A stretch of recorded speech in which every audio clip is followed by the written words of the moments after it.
In this video, I'm going to show you how to fix Sleeping Dogs not launching. So first, you want to right click on Steam, Properties, Compatibility, enable these, and then apply, and then OK. Then launch Steam, find the game. I'll do this for this game, follow the same steps for Sleeping Dogs. Right click, and then Properties, Installed Files, then verify integrity of game files. After it finishes, go to browse, and here you'll see something like sleepingdogs.exe. Right click on it, and then properties, compatibility, enable these three, then apply, and then OK.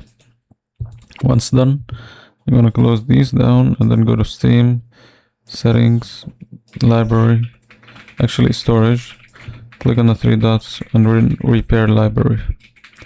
Then go to downloads, click clear cache, and once done, try to restart everything.